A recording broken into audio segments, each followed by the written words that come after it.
Toutes nos félicitations à Rebecca Ogu qui a brillamment soutenu, oui, je crois que c'est sa licence, voilà. Aux âmes bien et la valeur n'attend point le nombre des années. Elle avait déjà pris le contrôle de tout ce que nous avons comme machine ici avant d'aller soutenir. Quand Dieu vous bénit, c'est qu'il n'y a rien à faire. Voilà, donc il vous fait passer toujours par un chemin pour vous élever, hein, avant que... Voilà. Bon, bref, on revient sur ce plateau pour donc parler de ce sujet. Ce sujet, c'est quoi? C'est serveuse de bar. Que pensez-vous de ce qu'elles subissent par les clients et les patrons? La question, elle est claire. Patron, client, verbe subir. D'accord? Donc, on ne va pas divaguer. Voilà. Donc, voilà, pour nous appeler, vous appelez... Pourquoi vous riez? Vous avez été témoin. Oui, j'ai été témoin d'ici à hier. Non, pas du tout. Le fait que vous insistez sur le verbe subir, c'est ça qui me fait sourire.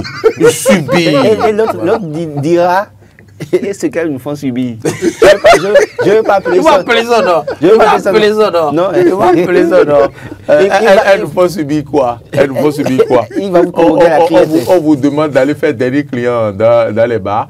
Alors, il faut nous appeler au 01 48 52 94 02. C'est notre numéro. On rappelle à ceux qui nous suivent que à l'extérieur, le numéro pour nous suivre a changé sur Canal+. C'est devenu 457. 457. Parce qu'il y a eu des modifications sur Canal+. Et ça a été annoncé.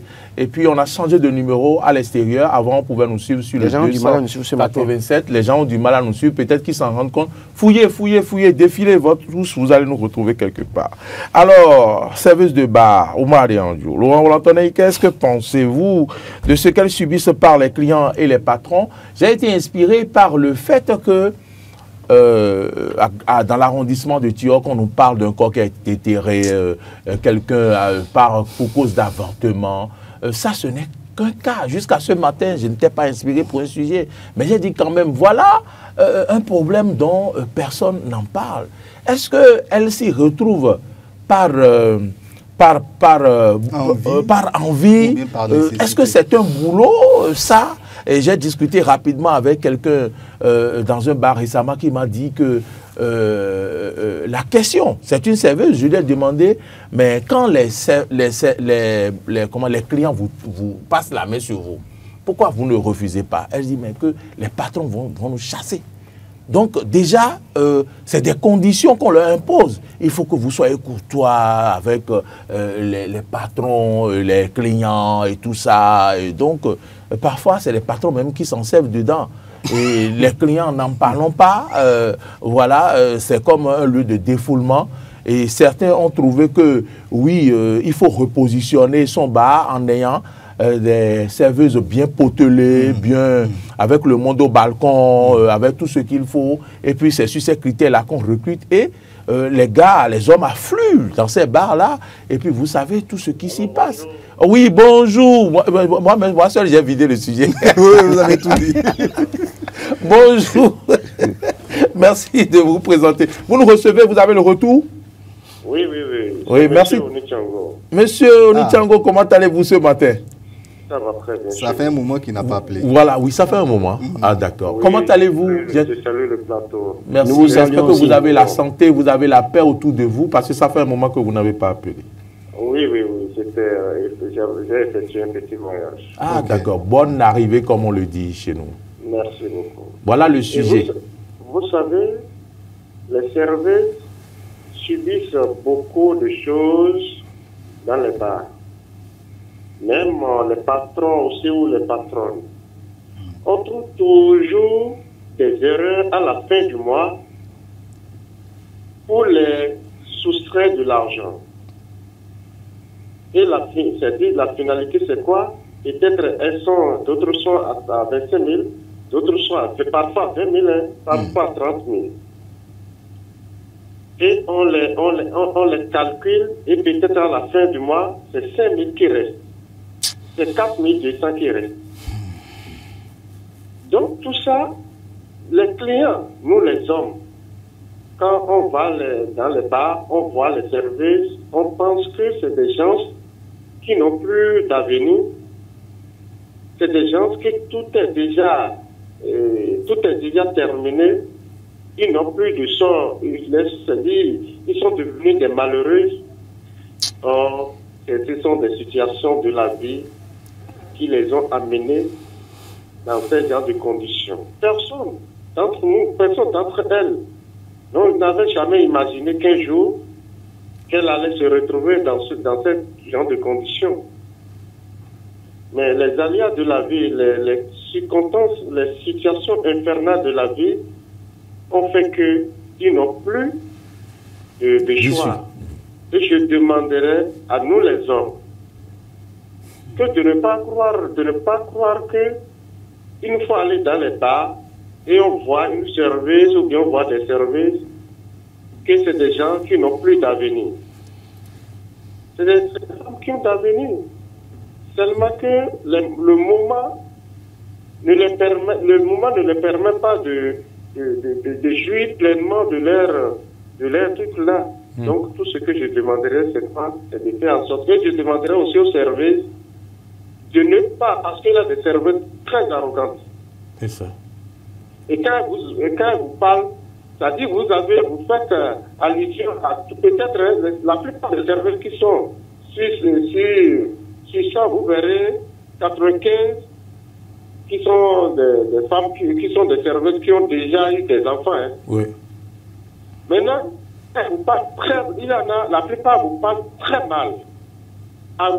C'est que quand vous entendez parler de ces trucs-là, vous faites allusion à peut-être que c'est ce qu'elle aurait fait quand elle était avec le monsieur et on l'a dégagé.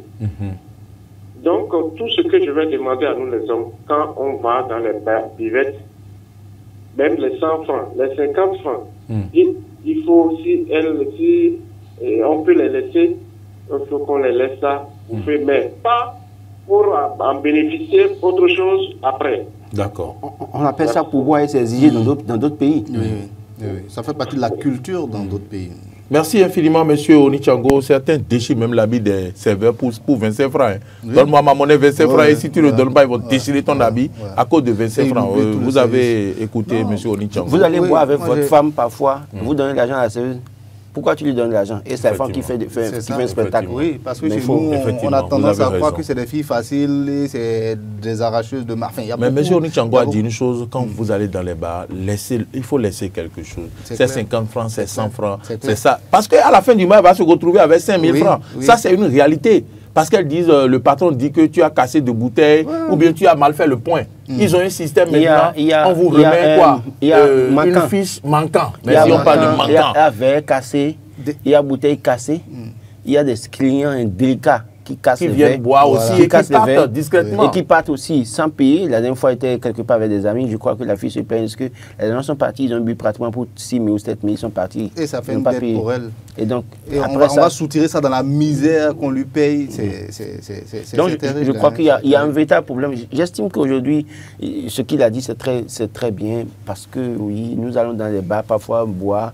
On pense que les serveuses sont des objets sexuels. Tu te permets de toucher ces fesses. Écoutez, il y a dans les bars, il faut les respecter comme toutes les femmes. Dans les bars, vous pouvez trouver des filles qui sont orphelines de père et de mère, qui n'ont plus de solution et qui ont dit, bon, je fais ça en attendant le temps de trouver de l'argent pour aller me faire former. Il y en a. Dans les bars, il y en a qui se sont déjà mariés, qui ont un enfant, 2 enfants, mais qui ne sont pas des femmes à carrière de mauvais caractère, mais qui tout le temps étaient battues par leur mari et qui ont décidé de partir à un moment donné et ont décidé de faire ça. Il y en a qui, formellement, c'est-à-dire qu'ils ont essayé tout. Finalement, qu'est-ce qu'ils peuvent faire? Bon, en attendant, ils font ça. Merci. Et elles font ça. Donc, maintenant, vous allez dans le bar, c'est peut-être tapoter les fesses de la dame, toucher les seins de la dame. Et quand la dame parle mal, le con, excusez le terme, hein, mais je le dis pour vous signifier, pour le dire aux hommes inconscients qui font cette pratique-là, comment tu peux te comporter comme ça? Je vais dire à ton patron, je ne viendrai plus jamais boire ici. Pendant 2 ans, non, c'est pas ça. C'est même pas ça. Je ne viendrai plus boire ici. Et quand le patron entend ça, il pense qu'il perd client déjà. Et par conséquent, la fille d'autrui est déjà objet. Et il y en a qui ont ouvert des bars qui sont des proxénètes. Bien sûr. Appelons chacha. Oui, et ils pensent que quand les serveurs sont recrutés dans leur bar là, leurs copains, leurs partenaires doivent pouvoir coucher avec les filles n'importe comment. Eux-mêmes d'abord. Et quand la fille refuse, c'est là que les manquants sont nombreux. Elle prend 2 billets, on dit que c'est 4, elle a pris. Il y a quelqu'un d'autre qui casse verre, on constate qu'il y a verre cassé, c'est toi qui as, c'est toi, discipliné, c'est toi, et on le fait le moins en même temps. Et on dit oui, aujourd'hui là, tu dois venir à 16h et tu es venu à 16h30, moins 2000. Donc autant de choses, jusqu'à ce que la fille accepte de céder maintenant, elle devient l'amie du patron pour un moment, mais quand le patron finit d'en abuser... Quand une nouvelle servante arrive, elle est plus belle qu'elle. Non, c'est pas ça, c'est même pas ça. Le problème, c'est qu'aujourd'hui, il y a la formule au niveau des bars aujourd'hui. J'ai discuté avec des promoteurs de bars, c'est-à-dire que tous les 3 mois, il faut changer. Ah, c'est ça? Oui, c'est la nouvelle fille. Tous les 3 mois, parce que les clients aussi... Ils ont déjà... Et c'est ceux-là, les proxénètes dont vous parlez, certains clients, eux, quand ils viennent pendant un moment... Ils ont sucé tout ce qui est là, donc il faut changer. Oui, parce qu'il y a des gens qui vont dans les bars. Il y a des gens qui vont dans les bars carrément pour les filles, pour être les derniers clients. Et quand ils finissent de régler leurs comptes avec ces filles-là, automatiquement, vous ne les voyez plus là. Il faut passer à un autre bar. C'est quand ils apprennent qu'il y a de nouvelles serveuses là, que vous les voyez encore là. Donc si vous voyez des bars qui ne désemplissent pas le plus souvent, allez faire bien le constat, les filles ne restent pas là 6 mois, c'est pas possible. Les filles sont toujours changées au fur et à mesure. Et les gars veulent changer aussi, ils viennent tout le temps. Et donc finalement, les filles sont devenues des objets. Ça, c'est disco, ça. Et ils finissent par en abuser. Les patrons de promoteurs de bars qui exigent aux filles, ah non, tu dois céder, tu dois porter culotte, jupe. De l'exhibitionnisme à la limite. Et les filles sont obligées de rester à moitié nues. Il y en a qui restent même pratiquement nues. Dans les bars, en portant juste de petites culottes, petites tenues, pardon, pour s'exposer, pour attirer les clients. Et il y a des gens qui, allez voir bien les bases qui s'animent bien, allez voir les habillements des filles. Il y a des gens vicieux qui ne veulent que voir ça. Et donc pour ça, ils sont tout le temps là-bas. Tous les soirs, vous cherchez, ils sont là-bas. Moi, je pense que véritablement, il y a une matière à réformer ce secteur aujourd'hui. De la même manière qu'on a fait la loi sur le harcèlement, il faut inclure dans cette loi sur le harcèlement, des dispositions qui protègent les filles qui servent dans les bars et dans les buvettes. Parce que dans les bars, les buvettes, on parle des buvettes en général, mais les bars également, ou bars, restaurants, même dans les restaurants. Même dans les VIP et autres. Écoutez, une fille que je connais, il y a une fille qui a fait la restauration qui a le bac. Et elle est en train de servir dans un bar. Elle a le bac pour ses parents, hôtellerie-restauration. Et donc, elle est en train de servir dans un bar. Mais le monsieur vient, il pense que c'est une serveuse n'importe comment, qu'il faut toucher n'importe comment. Alors que c'est une jeune fille qui vient à peine d'avoir 21 ans. Donc ça veut dire qu'en réalité, si on met des dispositions, réforme société, on met des dispositions, ça va protéger les filles. Parce qu'il y en a. Voilà. Il faut pas donner la confession, la communion à certaines femmes sans confession. Il y en a qui sont des brebis galeuses, qui savent qu'elles sont dans les bars pour s'exhiber, pour se vendre au premier client. Mais il y en a qui sont venus parce qu'elles ont des problèmes. Et ces personnes-là, il faut travailler à les sécuriser et à les protéger. Voilà. Ce que moi je veux dire, mon propos, ma première phrase sera, on ne peut pas développer un pays sans développer d'abord les hommes. Le développement individuel de chaque personne. Comment développer les hommes? Oui, on doit développer les hommes. Le développement de chaque individu. Comment est-ce que tu évolues? Comment est-ce que tu conçois le monde? Ça compte également. Si on doit réfléchir comme ça, comme des archaïques qui vont dans des endroits pour prendre des filles comme des objets sexuels, à quel moment nous allons nous développer? À quel moment nous allons développer? Nous allons finir de nous développer en tant qu'individu et venir développer ensuite le pays. Je pense que c'est des choses qui vont ensemble. Et c'est là où j'en appelle également aux autorités. Dans d'autres pays, Laurent, c'est des métiers qui nourrissent ceux qui le font. C'est des métiers où certains même arrivent à se réaliser.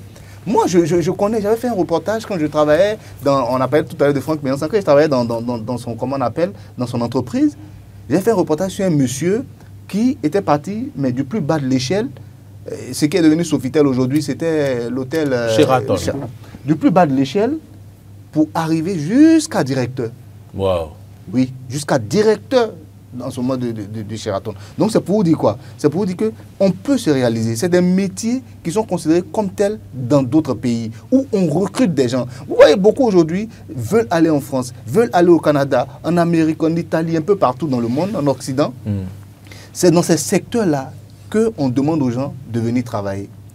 Parce que c'est un besoin. Et il n'y a pas le bordel qu'on remarque ici. C'est des travailleurs qu'on respecte. Tu as touché quelle femme là-bas? Tu peux pas, tu iras en prison. Et c'est ce que nous devons instaurer chez nous aussi. Moi, j'en appelle à l'INF, l'Institut national de la femme. Il faut agir dans ce sens-là également. Parce qu'il y a des bars, comme on le dit. Il y a quelqu'un en ligne? Oui. Ah, bonjour, monsieur. Vous avez une belle voix. Comment vous appelez?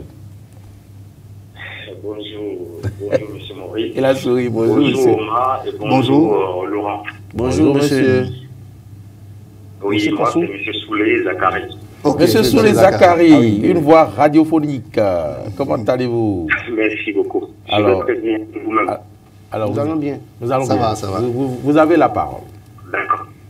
Ok, ce que je peux apporter à ce sujet, de la même façon que nous demandons au gouvernement d'aide sociale, mais c'est comme ça que nous aussi, la population, on devait être social envers nos proches. Bravo, ça c'est bien dit. On devait être social envers nos proches. Parce qu'il faut se dire que cette serveuse-là, elle peut être ma fille, elle peut être ta fille, qui va à l'école et que pendant les vacances, elle peut aller faire les jobs de vacances, qu'on appelle jobs d'été. Alors, si celle-là se met dans un banc, elle fait serveuse, c'est une expérience professionnelle qu'elle est en train d'acquérir. Et qu'on doit respecter. Alors, aller dans un bar, voir une jeune fille qui est serveuse, au contraire, il faut lui donner le pouvoir pour l'encourager dans ce qu'elle fait. Et ne pas donner le pouvoir et attendre quelque chose en retour. Merci. Donc, c'est ce que j'avais à apporter à votre sujet du jour. Merci infiniment, M. Soulé Zachary. Je pense quand même que c'est très important que les gens commencent par se l'intégrer, si je peux parler ainsi. Il faut qu'on comprenne que les servantes de bar ne sont pas des objets sexuels. C'est réel. Ça, et qu'il va falloir qu'on change de mentalité. Ailleurs, dans un autre pays, comme Laurent l'a dit tantôt, c'est dans leur mœurs. Au Canada, par exemple, c'est dans leur non, mais c'est 10%. Le pouvoir, c'est 10% ou 5% de ce que vous avez acheté. En tout cas, oui, ça doit être 10%. C'est un service qu'on vous offre. C'est un service. Oui, et comment c'est dans les habitudes. Oui, dès l'instant où vous êtes assis sur le siège on m'a dit, je voulais me lever quand mon père d'accueil me dit, mais tu n'as pas laissé de pouvoir. J'ai dit, ah. Il dit, non, c'est automatique, il y a 10%. Et tu regardes le montant de la consommation et tu laisses les sous. Le gars vient donner 200 francs. C'est qu'il reste monnaie 200 francs. Et il dépose à la fille, il dit, bon, quand même, bien sûr, on fait, à quel vous fermez ici? Ou bien c'est quand ton jour de repos. Parce qu'il a donné 200 francs à la fille. C'est pas possible. Non, il faudrait que déjà ça rentre dans nos mœurs. Et c'est là où je disais quelque chose. Je dis, j'en appelle également à l'INF. Parce qu'on a posé un constat qui est très clair. Il y a certains bars dont les responsables sont des proxénètes sans savoir qu'ils sont proxénètes. Ceux qui changent les filles n'importe comment là, à chaque fois c'est eux qui changent les filles. Donc vous pensez que non. Et qui les laissent aux besoins de leurs amis. Voilà. C'est les proxénètes déguisés. Voilà. Et ils mettent les filles en garde si jamais un client se fasse comme toi. Il y a quelqu'un en ligne. Bonjour. D'accord. Si jamais un client se fâche contre toi, je vais te renvoyer. Alors que c'est une misère d'abord que tu payes à la personne. Tout l'argent que tu gagnes, tu l'accapares pour toi seul. Et enfin, moi je pense qu'on doit regarder d'un peu plus près et voir les plus véreux d'entre eux, les punis. Les plus vicieux d'entre eux, les plus pervers d'entre eux, les punis. C'est essentiel. Il faut le faire. Il faut faire des descentes comme ça inopinées et faire des enquêtes. Questionner les filles. Discuter avec les filles. Voir les conditions. Même envoyer des gens comme des gens inconnus dans les bars, observer. Une semaine, par exemple, suivre un bar et voir comment les choses se passent. Et s'il y a des sanctions, il faut en appliquer. On ne peut pas vivre dans une république et laisser les choses aller comme ça. Quelle éducation, ou bien qu'est-ce qu'on laisse aux générations à venir? Parce que ça ira de mal en pire. C'est ça, c'est réel. Et surtout quand ces employeurs-là, quelquefois, ne sont pas du milieu, quand ils ne sont pas des locaux, je veux dire, et qui créent par exemple des trucs un peu VIP et tout, là vraiment les filles souffrent pour le martyr. Parce qu'on leur dit, il ne faut pas que le client se fâche, faut pas, sinon elles sont obligées d'accepter tout. Le gars va venir, il va taper ses fesses. Il y a des services qui peuvent être, comment vous appelez, femmes soumises au foyer. Mais juste que tout le monde veut les toucher, à un moment donné, ça les indispose. Il y en a que vous supprenez très soucieux d'entendre pleurer. Parce qu'elle se dit, mais qu'est-ce que j'ai fait pour mériter ça en réalité? Alors que c'est un service qu'elle nous offre. Et le patron lui dit, si tu ne cèdes pas et que tu restes à faire la dure, je vais te renvoyer. Tu vois. Et elle part, on la renvoie. Le job qu'elle trouve peut-être immédiatement, voilà qu'elle n'est pas formée, voilà qu'elle n'a pas été à l'école. Elle fait quoi? Il faut qu'on soit conscient. Regardez, quand vous arrivez dans les bars, déjà même, quelquefois moi ça m'arrive, hein, je ne vais pas dans les bars pour boire de la bière ou bien pour l'alcool, c'est pas trop mon fort, mais je prends quelquefois. Vous n'en prenez pas au moment? Non, je viens, moi je ne prends pas d'alcool, ne me prêtez pas des intentions. Donc, des fois tu as un souci à la maison. Moi, j'ai par exemple des enfants en bas âge. Et il arrive quelquefois qu'on ait des soucis également avec sa femme à la maison. Ça peut arriver. C'est pas que c'est déjà la grande bagarre, mais on se prend la tête. Et toi, tu veux prendre de l'air, tu sors, tu vas t'asseoir comme ça, quelque part, tu prends. Déjà, même tu t'assois, la jeune fille vient te dire, tonton, ça va, comment vous allez? C'est un service. Sans sourire, tu déstresses sur le champ. Tonton que ta femme ne t'appelle plus. C'est toi. Donc tu vois, on dit tonton déjà. Mais ça, c'est quelque chose que tu dois payer. Vu que ça va la mettre tonton. Non, je ne dis pas ça. Non, en fait, il n'a pas dit ça. Apparemment, il est arrivé. Il veut te prêter des déserts. Il veut te prêter des déserts. Il a vécu une service, lui dit chérie d'abord. Avant qu'il se rende compte que ce n'est pas sa femme. Certaines vont jusque-là aussi. Et ça aussi, peut-être, c'est des erreurs qu'elles commettent. Voilà. Non, mais je ne suis pas. Ce n'est pas parce que on appelle chérie. On appelle ça glamour. Ce n'est pas parce qu'on vous appelle chérie dans un bar que vous allez commencer à taper les filles. Bon, écoutez, les gars, le temps ne suffit pas. Et je reviens sur le sujet vendredi. Pour permettre à Huguetto Zogo aussi d'opiner aussi. Vous pouvez nous appeler en ligne. Je serai en train de suivre. D'accord. Eh bien, ce fut un plaisir toujours de partager ces moments avec vous, Laurent Olatonike. Merci. Et merci à vous pour votre présence à la maison, pour ceux qui nous ont suivis sur Diaspora FM, de Dangbo, de Miserete, de partout, dans le Bénin, à Lada et tout. Je sais, Kekeli Ojo, on vous salue, oui. Monsieur Tonton Djota également, voilà. Merci à tout le monde, à tous ceux qui nous ont suivis de l'extérieur, de la Guinée. Voilà, monsieur Assou Isidore, mais également Judo à Boboko, à qui nous pensons. Merci à tout le monde. Rebecca a réalisé cette émission. C'est allé à Lou qui était au son, Martin Toyin, cette diffusion. Modeste Roudek, on n'a pas eu les réactions. Bonne suite à toutes et à tous. Bonne journée et à bientôt.